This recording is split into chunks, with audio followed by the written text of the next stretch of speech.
그만해라. 어미 장녀 치르느라 고생한 건 알지만 이제 네 집으로 돌아가거라. 아버지, 무슨 말씀을 하시는 겁니까? 며칠 더 머무르실 생각이었는데 어떻게 혼자 계십니까? 그만하거라. 내 어미 장례 치르느라 고생한 건 안다만 이제 그만 내 집으로 돌아가. 내 입에서 나온 말은 칼날보다 차가웠다. 3일장을 치르고 넋이 나간 아들놈 민준이의 어깨를 붙잡고 있던 며느리의 얼굴이 순간 굳어졌다. 40 가까운 아들놈은 어미 잃은 아이처럼 퀭한 눈으로 나를 올려다봤다.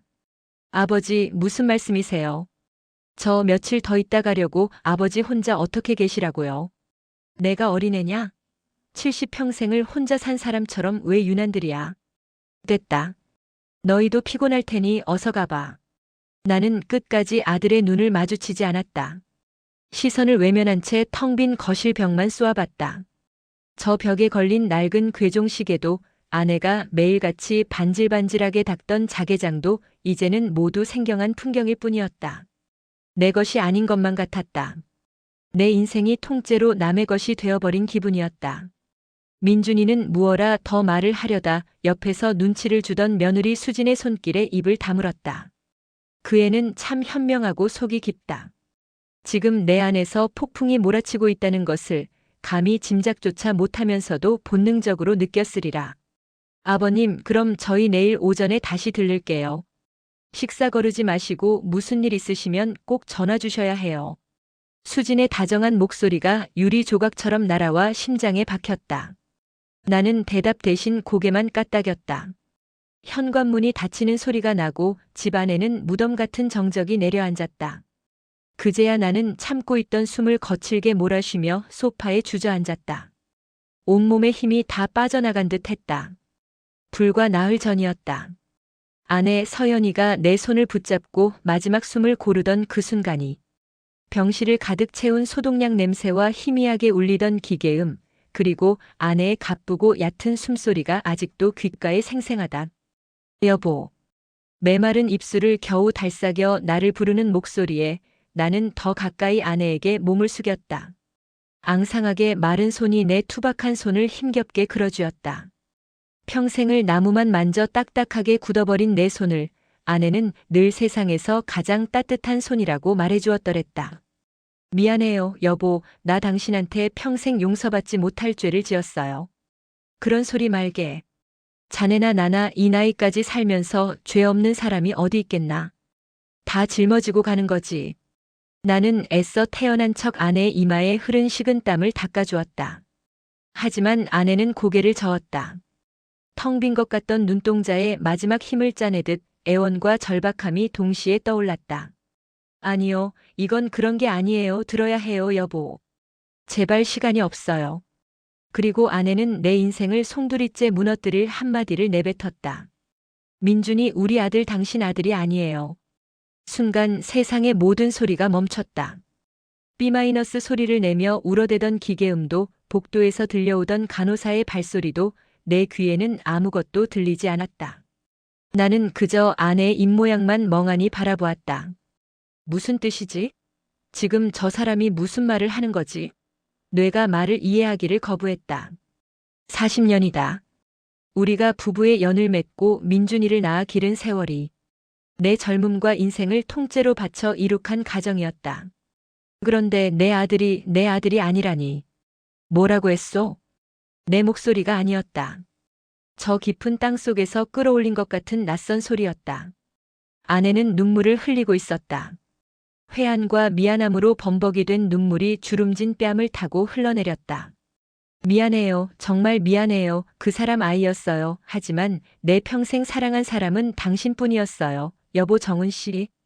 아내는 무언가 더 말하려 했지만 거친 기침이 말을 막았다. 그리고 그것이 끝이었다. 내 이름을 부르던 아내의 손에서 힘이 스르륵 빠져나갔다.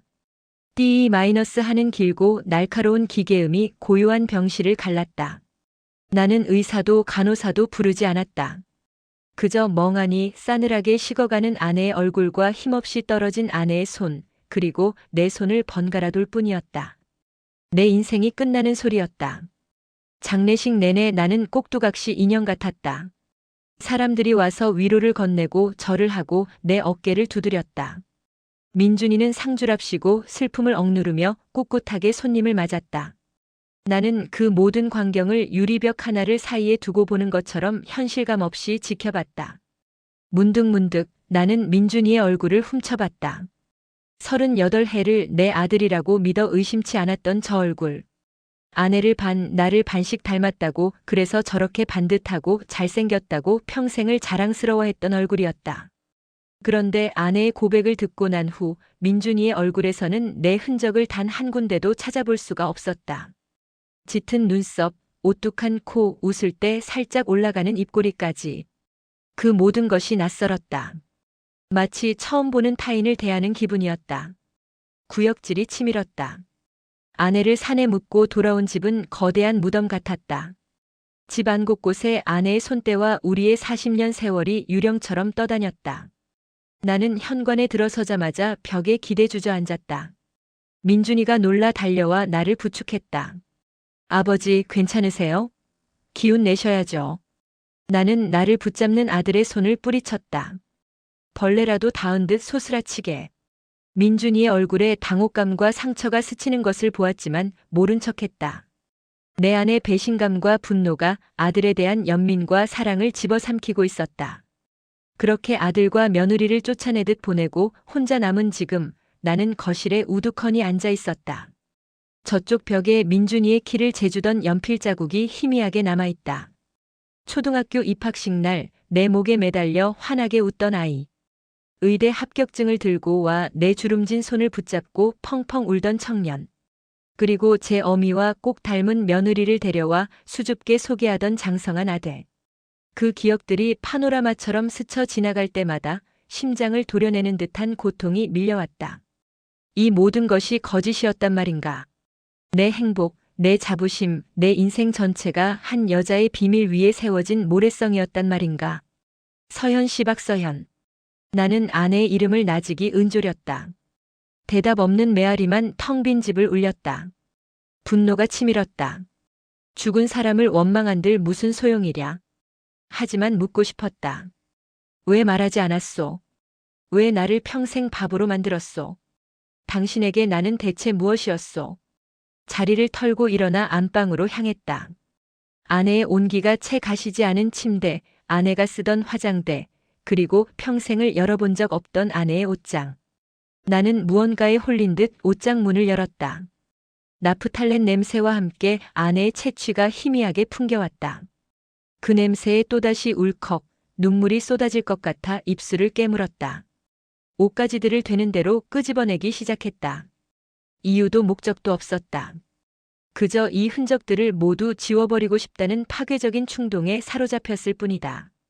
아내가 아끼던 옥색 한복, 민준이 결혼식 때 입었던 고운 양장, 신혼여행 때 사와 낡아 빠졌는데도 버리지 못했던 스웨터. 그렇게 옷더미를 파헤치던 내 손에 딱딱한 무언가가 걸렸다. 옷장 가장 깊숙한 안쪽, 낡은 담요 뭉치 아래 숨겨져 있던 낡은 나무 상자였다. 자물쇠도 없이 먼지만 뽀얗게 쌓인 오래된 상자였다. 나는 잠시 망설였다. 판도라의 상자일지도 모른다. 이것을 여는 순간 나는 돌이킬 수 없는 진실과 마주하게 될지도 모른다. 하지만 이미 내 인생은 부서졌다. 더 이상 잃을 것도 두려울 것도 없었다. 삐걱 소리를 내며 상자 뚜껑이 열렸다. 그 안에는 누렇게 변색된 편지 몇 통과 손때 묻은 낡은 일기장 한 권, 그리고 빛바랜 흑백 사진 한 장이 들어있었다. 사진 속에는 앳된 얼굴의 아내가 낯선 젊은 남자와 어깨를 나란히 한 채 수줍게 웃고 있었다. 내가 한 번도 본 적 없는 세상 가장 행복한 얼굴이었다. 사진 속의 남자는 내가 아니었다. 당연한 일이었다. 하지만 내 심장은 얼음물을 끼얹은 듯 차갑게 식어내렸다. 빛바랜 흑백 사진 속 앳되고 풋풋한 스물 남짓의 아내는 내가 평생 단 한 번도 본 적 없는 표정을 짓고 있었다. 수줍으면서도 세상을 다 가진 듯한 숨길 수 없는 행복이 가득한 얼굴. 그 옆에 선 남자는 안경을 쓴 지적인 인상에 무언가 결연한 의지가 엿보이는 눈빛을 하고 있었다. 아내는 그 남자에게 살짝 몸을 기댄 채 두 사람은 마치 한 몸인 것처럼 보였다. 사진 뒷면에는 잉크가 번진 글씨로 1980년 가을 지혁 씨와 함께라고 쓰여 있었다. 지혁 씨. 강지혁. 아내가 죽기 직전 말했던 그 사람의 이름일 터였다. 나는 마른 침을 삼키며 사진을 내려놓고 떨리는 손으로 일기장을 집어들었다. 갈색 가죽 표지는 세월의 흔적으로 가장자리가 다 닳아 있었다. 첫 장을 넘기자 아내의 것이 분명한 하지만 지금의 흘림체와는 다른 꾹꾹 눌러 쓴 정갈한 글씨가 나타났다. 1980년 3월 12일. 날씨 캠퍼스에 개나리가 활짝 피었음. 오늘도 지역 선배를 보았다. 낡은 기타를 메고 학생회관 앞에서 노래를 부르는 그의 모습은 언제 봐도 가슴이 뛴다. 세상의 부조리에 분노하고 더 나은 세상을 위해 자신의 목소리를 내는 사람. 나는 그런 그가 눈부시게 존경스럽고 한없이 좋다. 그가 부르는 노래는 단순한 노래가 아니다. 그것은 시대의 아픔을 보듬는 절규이고 내일을 향한 간절한 기도다. 일기장은 온통 그 남자에 대한 이야기로 가득했다. 아내는 지혁이라는 남자를 깊이 사랑하고 있었다. 함께 도서관에서 밤을 새워 공부하던 일, 최루탄이 자욱한 거리에서 서로의 손을 놓치지 않으려 애썼던 일, 작은 찐빵 하나를 나눠 먹으며 미래를 약속하던 일. 내가 끼어들 틈이라곤 먼지 한 톨만큼도 없는 완벽하게 둘만의 세상이었다. 나는 40년 전 내가 전혀 알지 못했던 아내의 시간을 한 장 한 장 넘겨보았다.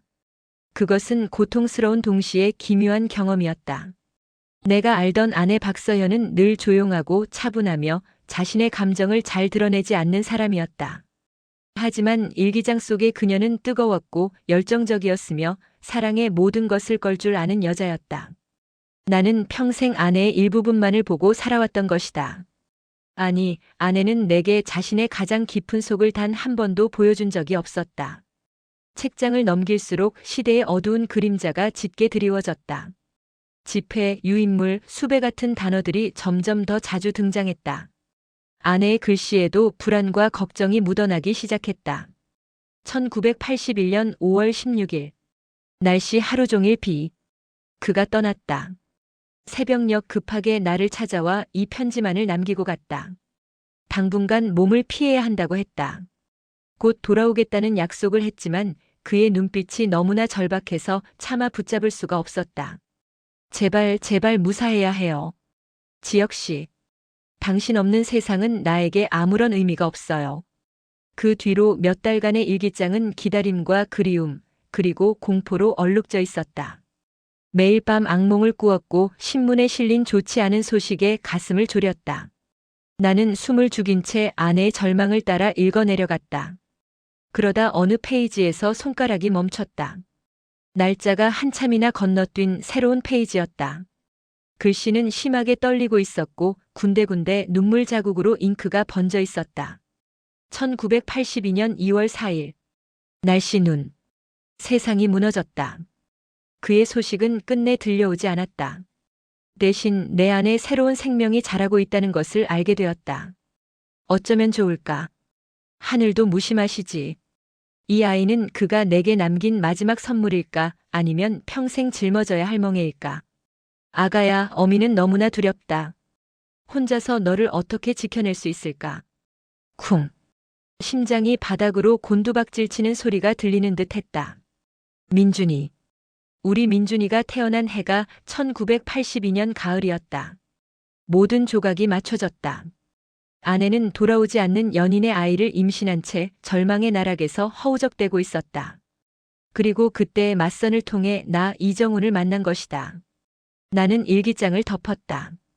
더 이상 읽을 수가 없었다. 온몸에서 피가 빠져나가는 것처럼 차가운 기운이 엄습했다. 나는 구세주가 아니었다. 사랑하는 남편도 아니었다. 나는 그저 궁지에 몰린 한 여자가 자신의 비밀과 아이를 지키기 위해 선택한 도피처 방패막이에 불과했다. 40년의 결혼 생활, 아들을 향한 나의 헌신, 이 집을 지으며 흘렸던 땀방울, 그 모든 것이 한순간에 의미를 잃고 거대한 기만극으로 전락했다. 으아악! 나는 짐승 같은 비명을 지르며 상자를 집어 던졌다. 와장창 소리를 내며 나무 상자가 부서지고 그 안에 있던 편지와 사진들이 사방으로 흩어졌다. 나는 미친 사람처럼 머리를 쥐어뜯었다. 분노와 배신감 그리고 내 인생에 대한 처절한 허무함이 온몸을 집어삼켰다. 내가 평생을 바쳐 지켜온 이 가정은 처음부터 거짓된 토대 위에 세워진 집이었다. 그 후 며칠을 폐인처럼 보냈다. 밥도 먹지 않고 씻지도 않고 그저 멍하니 천장만 바라보며 누워 있었다. 민준이에게서 하루에도 몇 번씩 전화가 걸려왔지만 받지 않았다. 아들의 목소리를 들을 자신이 없었다. 이제 민준이는 내게 아들이 아니었다. 그는 아내의 첫사랑 강지혁이라는 남자의 흔적일 뿐이었다. 내가 40년간 공들여 키워온 살아있는 배신의 증거였다. 며칠 후 초인종 소리에 마지못해 현관문을 열었다. 민준이와 며느리 수진이 그리고 손녀 하은이가 걱정스러운 얼굴로 서 있었다. 아버지 전화도 안 받으시고 무슨 일 있으신 줄 알았잖아요. 민준이가 다그치듯 말하며 집 안으로 들어섰다. 엉망인 집 안꼴과 초췌한 내 몰골을 본 수진이의 얼굴이 하얗게 질렸다. 아버님 식사는 하셨어요? 일단 저희가 좀 치울게요. 수진이가 서둘러 부엌으로 향하고 민준이는 내 앞에 마주 앉았다. 아버지 왜 이러세요? 힘드신 건 알지만 이렇게 무너지시면 어떡해요? 엄마도 안 좋아하실 거예요. 엄마. 그 단어가 비수처럼 날아와 심장에 꽂혔다. 나는 입술을 비틀며 비웃었다. 내 어미가 뭘 좋아하고 뭘 싫어하는지 내가 어떻게 아느냐? 네? 아버지 무슨 말씀이세요? 내 싸늘한 말투에 민준이의 얼굴에 당혹감이 서렸다.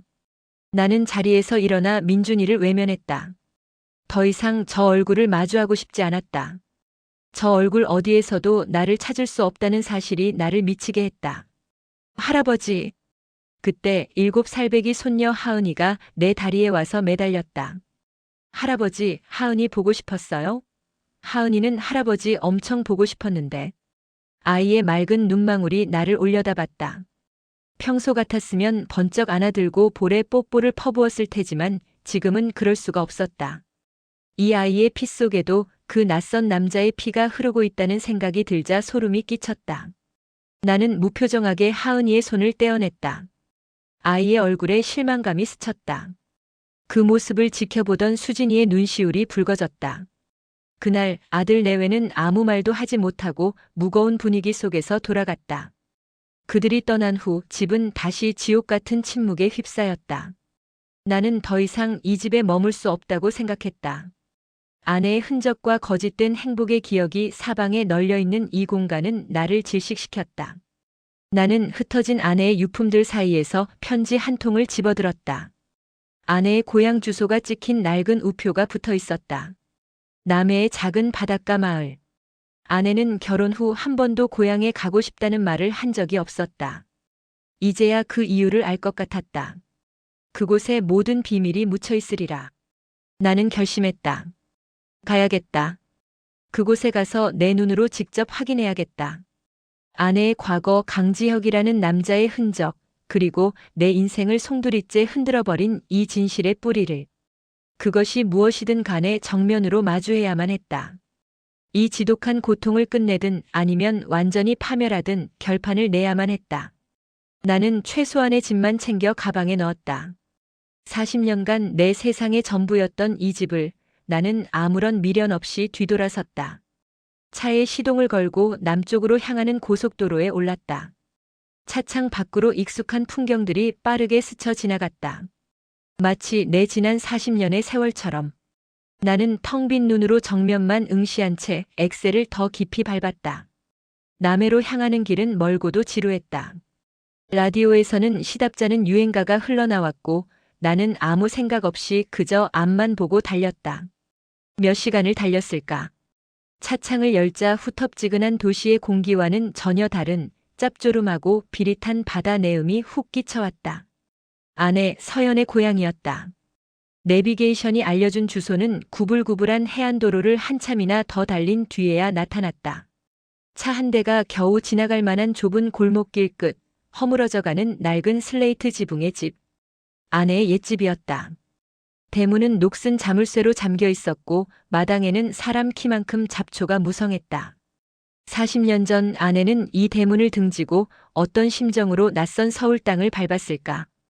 돌아오지 않을 연인을 가슴에 묻고 그의 아이를 뱃속에 품은 채 나는 차마 그 집 안으로 들어갈 엄두를 내지 못하고 담벼락에 기대서서 멀리 펼쳐진 윤스를 하염없이 바라보았다.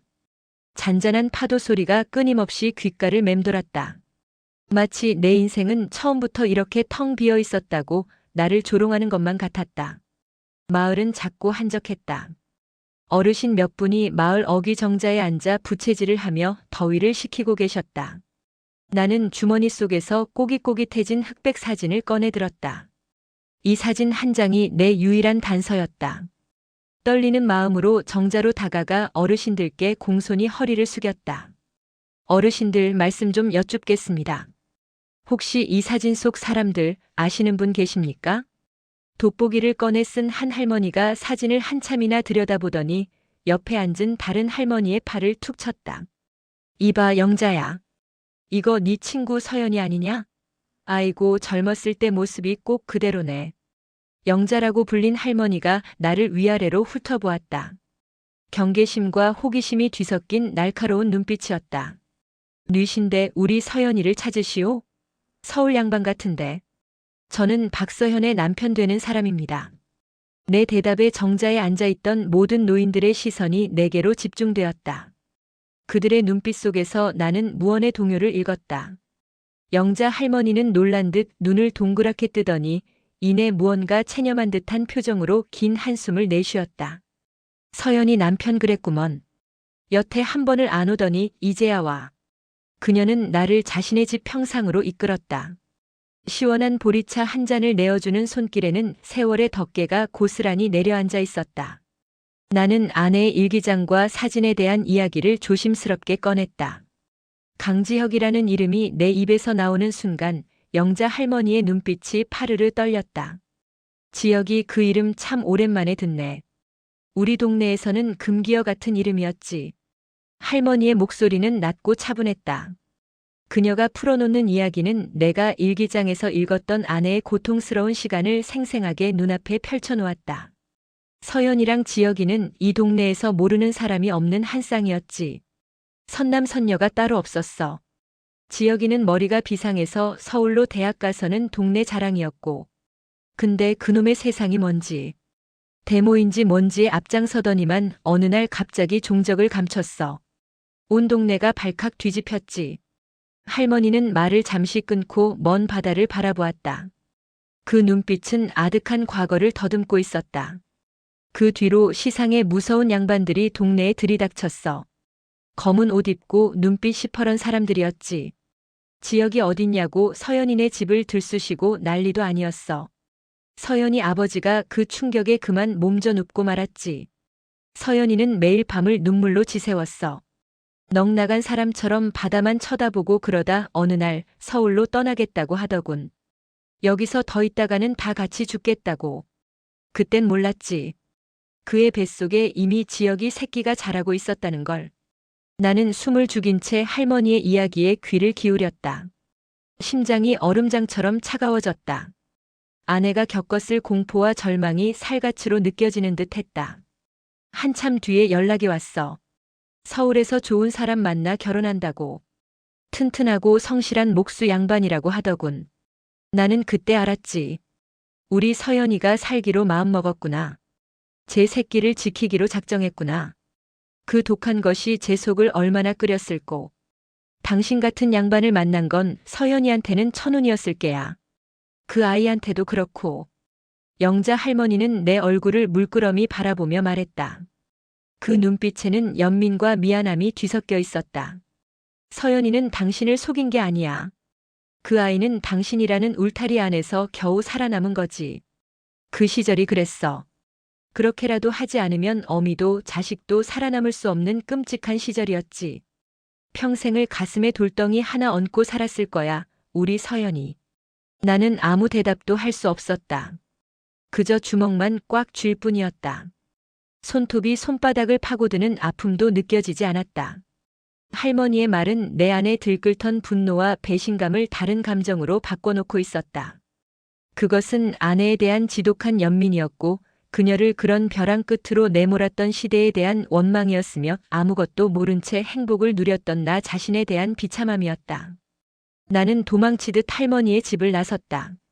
감사하다는 인사도 제대로 하지 못했다. 어느새 해는 뉘엿뉘엿 서쪽으로 기울고 있었다. 붉은 노을이 온 바다를 물들이고 있었다. 나는 방파제 끝에 걸터 앉았다. 철썩하고 부서지는 파도 소리가 내 심장 소리처럼 크게 울렸다. 모든 것을 알게 되었다. 아내는 나를 기만한 것이 아니었다. 그녀는 살아남기 위해 뱃속의 아이를 지키기 위해 발버둥 쳤던 것이다. 그리고 나는 그녀의 처절한 생존의 도구가 되어 주었다. 40년 동안. 그렇다면 나의 인생은 무엇이었나? 민준이를 처음 품에 안았을 때의 벅찬 감동. 첫걸음마를 떼던 아들의 손을 잡아주던 순간의 환희. 아들이 아플 때마다 내 심장이 찢어지는 것 같던 고통. 그 모든 감정들이 한낱 착각이었단 말인가? 피 한 방울 섞이지 않은 남의 자식을 위해 나는 내 청춘과 인생을 송두리째 바쳤다. 이 허무함과 공허함을 어디에다 토해내야 하는가? 나는 두 가지 선택지 앞에 놓여 있었다. 하나는 이 모든 진실을 민준이에게 털어놓는 것이다. 너는 내 아들이 아니라고. 내 어미가 평생 나를 속여왔다고. 그렇게 말해버리면 내 속은 시원해질까? 아니, 그것은 관계의 완전한 파멸을 의미했다. 민준이는 어떤 표정을 지을까? 자신의 존재 자체가 부정당하는 충격 속에서 그 아이는 평생을 상처 입고 살아갈 것이다. 우리 부자 관계는 돌이킬 수 없이 무너져 내릴 테지. 다른 하나는 이 모든 비밀을 내 가슴속에 묻는 것이다. 죽은 아내의 비밀을 내가 대신 짊어지고 아무것도 모르는 아들 앞에서 평생 아버지로 살아가는 것. 그것은 나 자신을 영원히 기만하는 일이다. 민준이를 볼 때마다 나는 강지혁이라는 남자의 그림자를 떠올리게 될 것이다. 아들의 얼굴에서 아내의 거짓말을 보게 될 것이다. 그 고통을 감당하며 살아갈 수 있을까? 어느 쪽도 정답이 아니었다. 어느 쪽을 선택하든 내 인생은 지옥이 될 터였다. 차라리 이대로 바다에 몸을 던져버리면 모든 고통이 끝날까? 그런 극단적인 생각이 머리를 스치는 순간이었다. 지잉 마이너스 하고 주머니 속에서 휴대폰이 울렸다. 며느리 수진이었다. 받고 싶지 않았다. 하지만 집요하게 울리는 진동을 외면할 수 없었다. 나는 마지못해 통화 버튼을 눌렀다. 여보세요. 아버님, 어디세요? 연락도 안 되시고 저희 걱정 많이 했어요. 수화기 너머로 들려오는 며느리의 목소리에는 물기가 어려 있었다. 나는 아무 말도 할 수 없었다. 아버님, 남편이 민준 씨가 많이 힘들어해요. 어머님 돌아가신 뒤로 아버님까지 저러시니 자기가 뭘 잘못한 거냐고 자책하고 밥도 제대로 못 먹고 잠도 못 자요. 아버님, 제발 돌아오시면 안 될까요? 수진이의 애원은 날카로운 칼이 되어 내 가슴을 후벼 팠다. 내가 받은 상처에만 매몰되어 살아있는 내 아들이 받고 있을 상처는 까맣게 잊고 있었다. 이유도 모른 채 가장 사랑하는 두 사람, 어머니와 아버지를 동시에 잃어가고 있는 민준이의 고통을. 잠깐만 바꿔주게. 나는 겨우 목소리를 쥐어짰다. 잠시 후 수화기 너머에서 작은 아이의 목소리가 들려왔다. 아버지. 손녀 하은이었다. 7살배기 아이의 맑고 고운 목소리가 내 귓속으로 파고들었다. 응, 하은아. 하래비다. 할아버지 어디 갔어요? 하은이 보고 싶어서 전화했어요. 아빠가 자꾸 울어요. 할아버지 보고 싶어서 우는 거 맞죠? 아이의 순진한 물음에 목이 맸다. 나는 아무 대답도 하지 못하고 입술만 깨물었다. 할아버지, 빨리 집에 와요. 하은이가 할아버지 그림 그려놨어요. 어흥하는 호랑이 할아버지. 할아버지, 하은이가 세상에서 제일 사랑하는 거 알죠? 사랑해요, 할아버지. 사랑해요, 할아버지. 그 한마디가 거대한 망치가 되어 내 얼어붙은 심장을 내려쳤다. 쩡 하고 금이 가는 소리가 들렸다. 아이에게 나는 그냥 할아버지였다. 피가 섞였는지 아닌지는 중요하지 않았다. 나를 안아주고 놀아주고 사랑해주는 유일한 내 할아버지. 아이의 사랑에는 아무런 조건이 없었다. 40년의 세월. 그 시간 동안 내가 민준이에게 쏟았던 사랑 또한 아무런 조건이 없는 것이 아니었던가. 나는 내 투박하고 거친 두 손을 내려다보았다. 평생 망치와 대패를 잡아 단단하게 굳어버린 손.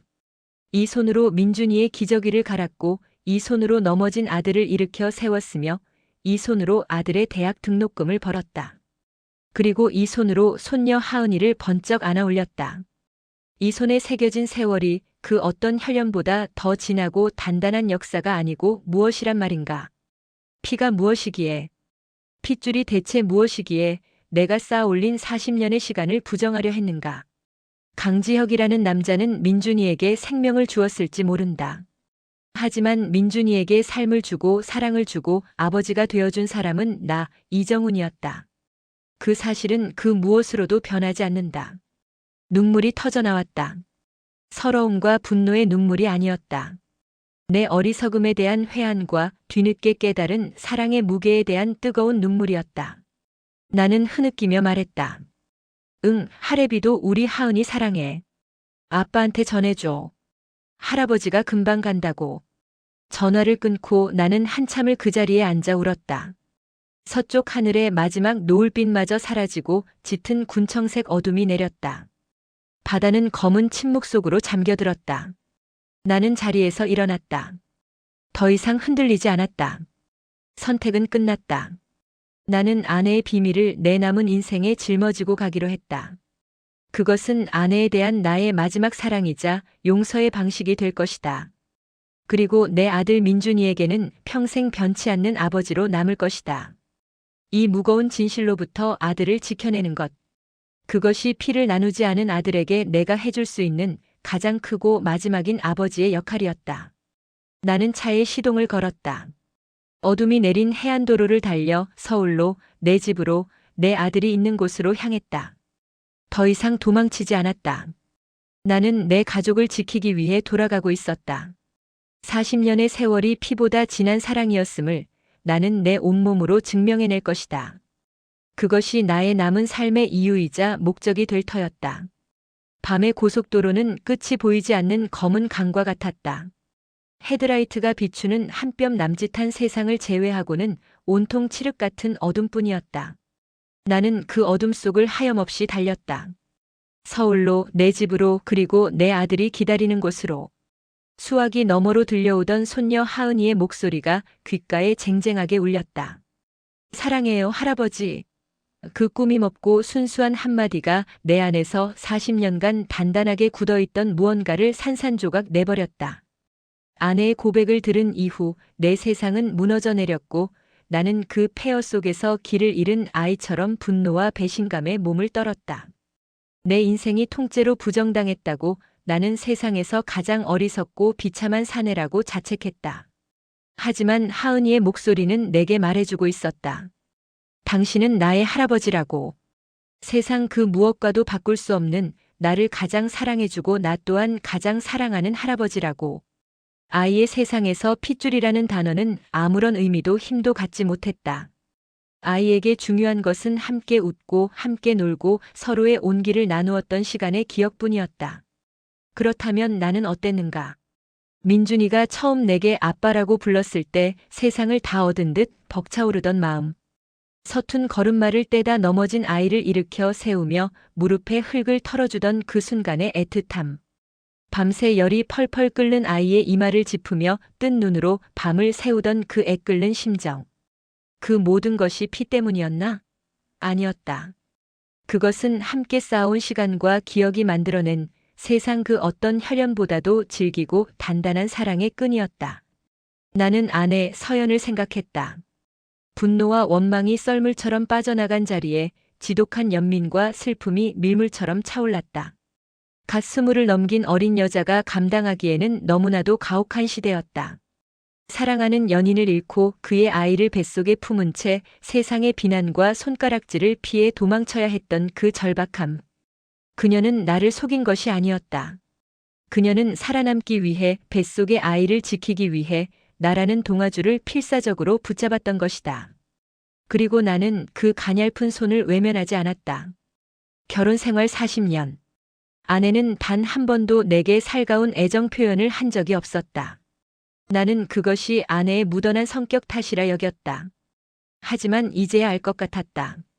그것은 평생을 나에게 빚을 지고 산다고 생각했던 그녀의 죄책감이었고 첫사랑의 흔적을 품고 사는 미안함의 표현이었으리라. 그럼에도 그녀는 좋은 아내였고 훌륭한 어머니였다. 낡고 삐걱거리던 이 늙은 목수의 삶에 들어와 따뜻한 온기로 집을 채우고 반듯한 아들을 키워냈다. 그녀가 내게 준 40년의 세월은 그녀가 평생을 짊어져야 했던 비밀의 무게보다 결코 가볍지 않았다. 여보 정훈 씨, 내 평생 사랑한 사람은 당신뿐이었어요. 숨을 거두기 직전 아내가 남긴 마지막 말이 심장을 파고들었다. 어쩌면 그것은 진심이었을 것이다. 뜨거웠던 첫사랑의 기억은 가슴 한구석에 묻어두었을지언정 40년의 세월을 묵묵히 함께 걸어준 남편에 대한 그녀의 감정은 분명 사랑이었을 테다. 미안함과 고마움 그리고 존경이 뒤섞인 깊고 잔잔한 강물 같은 사랑. 나는 그 사랑의 깊이를 이제야 그녀가 떠나고 나서야 헤아리게 된 것이다. 어느새 차는 익숙한 서울의 도로 위를 달리고 있었다.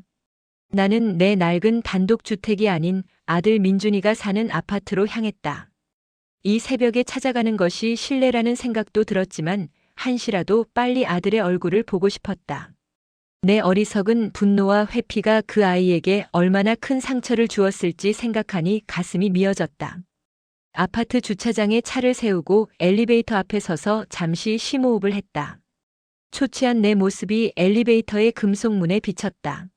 며칠 사이에 10년은 더 늙어버린 것 같았다. 무슨 말을 해야 할까? 어떻게 내 마음을 전해야 할까? 나는 그저 내 진심을 보여주기로 마음먹었다. 딩동. 초인종을 누르자 잠시 후 문이 조심스럽게 열렸다. 며느리 수진이었다. 나를 본 수진이의 눈이 동그래졌다. 놀라움과 안도감이 뒤섞인 표정이었다. 아버님! 수진이의 외침에 거실에 있던 민준이가 뛰쳐나왔다. 며칠 못 본 아들의 얼굴은 말이 아니었다. 수염은 덥수룩하게 자라 있었고 눈은 퀭하게 들어가 있었다. 나를 보자마자 그의 얼굴에는 당혹감과 원망, 그리고 걱정이 복잡하게 뒤엉켜 스쳐 지나갔다. 아버지 어디 다녀오시는 거예요? 전화는 왜 안 받으시고? 민준이의 목소리는 잠겨 있었고 끝이 살짝 떨리고 있었다. 나는 아무 말도 하지 못하고 그저 아들의 얼굴을 가만히 바라보았다. 낯설게만 느껴졌던 얼굴. 내 흔적을 찾을 수 없다며 구역질까지 치밀었던 그 얼굴 위로 40년의 세월이 파노라마처럼 겹쳐 보였다. 갓난아기 때의 쪼글쪼글한 얼굴, 유치원 재롱잔치에서 서툴게 율동을 하던 모습, 사춘기 시절 내게 처음으로 반항하며 붉어졌던 얼굴, 그리고 의사 가운을 입고 자랑스럽게 내 앞에 섰던 늠름한 청년의 얼굴까지. 그 모든 얼굴이 지금 내 앞에 서 있는 민준이의 모습 속에 고스란히 담겨 있었다. 할아버지. 안방에서 잠이 덜 깬 하은이가 달려나오다 나를 발견하고는 활짝 웃으며 달려왔다. 나는 그 자리에 무릎을 꿇고 팔을 벌렸다. 하은이는 기다렸다는 듯 내 품에 와락 안겼다. 아이의 작고 따뜻한 몸, 샴푸 냄새가 섞인 부드러운 머리카락의 감촉이 온몸으로 전해져 왔다. 나는 아이를 힘껏 끌어안았다. 며칠 동안 꽁꽁 얼어붙어 있던 내 심장이 아이의 온기에 서서히 녹아내리는 것 같았다. 우리 강아지 하랩이 보고 싶었어? 응. 엄청. 할아버지 어디 아팠어요? 왜 이렇게 말랐어요? 아이의 고사리 같은 손이 내 까칠한 뺨을 어루만졌다. 나는 그 작은 손에 얼굴을 부비며 눈을 감았다. 눈물이 왈칵 쏟아질 것 같아 어금니를 꽉 깨물었다. 내 모습을 가만히 지켜보고 있던 민준이의 어깨가 작게 들썩이는 것을 눈치챘다. 눈치가 빠른 수진이는 하은이를 내 품에서 조심스럽게 떼어내며 말했다. 하은아, 할아버지 피곤하시겠다. 우리 들어가서 코 자고 내일 아침에 할아버지랑 놀자. 수진이가 하은이를 데리고 방으로 들어간 후 거실에는 나와 민준이 단둘만 남았다. 어색하고 무거운 침묵이 우리 사이를 흘렀다. 먼저 입을 연 것은 민준이었다. 아버지 앉으세요. 나는 아들이 권하는 소파에 기계적으로 앉았다. 민준이는 내 맞은편에 앉아 차마 내 눈을 똑바로 쳐다보지 못하고 자신의 손만 내려다보고 있었다. 무슨 일 있으셨어요? 말씀해 주세요. 제가 뭘 잘못한 겁니까? 어머니 돌아가시고 나서 아버지는 꼭 다른 사람 같았어요. 저를 마치 원수처럼 쳐다보시고 저는 정말 미칠 것 같았습니다. 제가 뭘 그렇게 잘못했는지 아무리 생각해도 알 수가 없어서 민준이의 목소리는 원망이 아닌 상처 입은 아이의 슬픈 호소였다. 그 목소리가 내 심장을 갈기갈기 찢어놓았다. 내가 대체 무슨 짓을 한 것인가? 평생을 헌신해 키운 아들에게 나는 평생 지울 수 없는 상처를 줄 뻔했다. 나는 자리에서 일어나 민준이 앞에 다가갔다. 그리고 아들의 어깨를 두 손으로 힘주어 잡았다. 놀란 민준이가 고개를 들어 나를 바라보았다. 나는 40년 만에 처음으로 아들의 눈을 이렇게 정면으로 깊게 마주보는 것 같았다. 민준아, 내 아버지. 내가 잘못했다. 이 못난 애비가 다 잘못했다. 내 입에서 나온 사과에 민준이의 눈이 흔들렸다. 나는 참고 있던 눈물을 더 이상 참지 못했다. 뜨거운 눈물이 주름진 뺨을 타고 흘러내렸다. 내 어미가 가고 나니 세상이 다 끝난 것 같더구나. 40년을 함께 산 사람이 하루아침에 없어지니 내 인생의 절반이 뚝 떨어져 나간 것 같아서 눈에 뵈는 게 없었다. 내가 쌓아온 모든 게 다 거짓말 같고 허무해서 그래서 그랬다. 너한테 화풀이한 거다. 이 못난 놈이 내 속이 괴로운 걸 가장 만만한 너한테 다 쏟아낸 게야. 미안하다, 내 아들. 정말 미안하다. 나는 진실을 말할 수 없었다. 그 잔인한 진실로 아들의 인생을 망가뜨릴 수는 없었다. 하지만 내 사과는 진심이었다. 내 슬픔의 이유는 달랐을지언정 그 슬픔을 아들에게 전가하고 상처 입힌 것은 명백한 나의 잘못이었다. 내 눈물을 본 민준이의 눈시울도 이내 붉어졌다. 아니에요. 아버지가 왜 사과를 하세요? 힘드셨을 텐데 제가 아들인데 아버지 마음도 헤아리지 못하고. 아니다. 들어라, 민준아. 나는 아들의 어깨를 잡은 손에 더욱 힘을 주었다. 내 남은 인생을 걸고 이 말만은 반드시 아들의 심장에 새겨주어야만 했다. 너는 내 아들이다. 나는 잠시 숨을 골랐다. 목이 메어 다음 말이 쉽게 나오지 않았다. 내가 너를 처음 품에 안았던 날부터 내가 내 손을 잡고 첫걸음말을 떼던 날 그리고 오늘 이 순간까지 너는 단 한 번도 내 아들이 아니었던 적이 없다. 앞으로도 그럴 것이다. 내가 이 세상을 떠나는 날까지 너는 영원한 내 아들이다. 이 세상 그 무엇도 그 누구도 그걸 바꿀 수는 없어. 알겠느냐? 내 절절한 고백에 민준이는 끝내 참았던 눈물을 터뜨렸다. 40을 앞둔 장성한 아들이 어린아이처럼 서럽게 울기 시작했다. 나는 그런 아들을 아무 말 없이 끌어안아 주었다. 등 뒤로 느껴지는 아들의 가늘고 서툰 흐느낌이 지난 며칠간 나를 올가매던 모든 분노와 배신감, 허무함을 깨끗하게 씻어내리는 것 같았다. 우리는 한참을 그렇게 부둥켜 안고 울었다. 40년의 세월이 응축된 뜨겁고도 성스러운 화해의 순간이었다. 며칠 후 나는 내 집으로 돌아왔다. 며칠 비웠을 뿐인데 집 안에는 낯선 냉기가 감돌았다. 나는 가장 먼저 창문부터 활짝 열어젖혔다. 신선한 아침 공기가 집 안으로 밀려들어와 묵은 먼지와 슬픔의 냄새를 씻어냈다. 안방 옷장 깊숙한 곳, 내가 집어 던져 부서졌던 낡은 나무 상자의 파편과 그 안에 있던 아내의 유품들이 흩어져 있었다. 나는 그것들을 조심스럽게 쓸어 모았다. 빛바랜 흑백 사진 속 앳된 아내와 강지혁이라는 남자는 여전히 행복하게 웃고 있었다. 나는 더 이상 그 사진을 보며 분노를 느끼지 않았다. 대신 격동의 시대를 온몸으로 살아내야 했던 두 젊은 영혼에 대한 애잔함을 느꼈다. 나는 낡은 일기장과 편지, 사진을 먼지를 털어낸 새 상자에 정성껏 담았다. 그리고 자물쇠를 채워 옷장 가장 깊숙한 곳에 다시 넣었다. 그것은 아내의 비밀을 덮어버리는 행위가 아니었다. 그녀의 아팠던 과거까지도 내 아내의 일부로 내 삶의 역사로 온전히 받아들이겠다는 나만의 의식이었다. 그날 오후 나는 창고에서 낡은 연장들을 꺼냈다. 집 앞에는 아내와 내가 함께 앉아 커피를 마시곤 했던 낡은 나무 그네 의자가 있었다. 세월이 흘러 칠이 벗겨지고 여기저기 삐걱거렸다. 나는 사포를 꺼내 거친 표면을 정성껏 문지르기 시작했다. 묵묵히 나무를 다듬는 동안 내 마음도 함께 다듬어지는 기분이었다. 벗겨진 칠 아래로 나무의 맨살결이 드러났다. 마치 내 인생의 거짓된 껍데기를 벗겨내고 40년 세월이 새겨진 진정한 속살을 마주하는 것 같았다. 주말이 되자 민준이네 식구가 나를 찾아왔다. 전과 달리 집 안에는 온기와 웃음소리가 가득했다. 수진이는 맛있는 음식을 해왔고 하은이는 새로 칠한 그네 의자를 보며 신나게 소리를 질렀다. 우와, 할아버지가 고쳤어요? 새 것 같아요.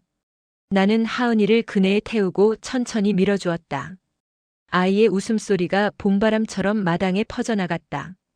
그 모습을 민준이가 따뜻하고 그윽한 눈빛으로 바라보고 있었다.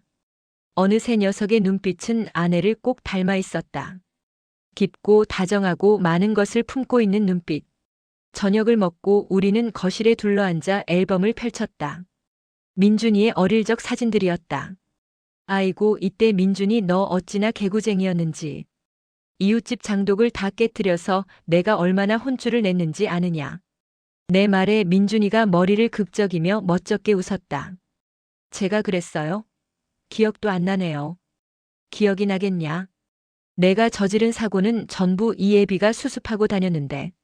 나는 짐짓 헛기침을 하며 핀잔을 주었지만 입가에는 미소가 걸려 있었다. 사진 속에는 통통한 볼의 민준이가 내 목마를 타고 환하게 웃고 있었다.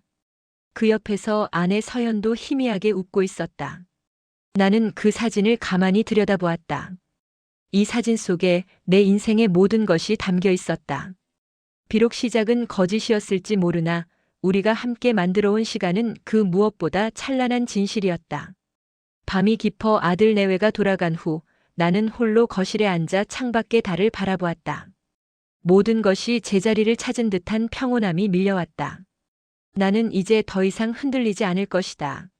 내 아들은 의사가 되어 아픈 사람들을 살리고 있고 내 손녀는 세상의 빛처럼 밝게 자라고 있다. 내가 평생을 바쳐 지켜온 이 가정은 결코 모래성이 아니었다. 핏줄을 넘어 시간과 사랑으로 쌓아 올린 견고한 성체였다.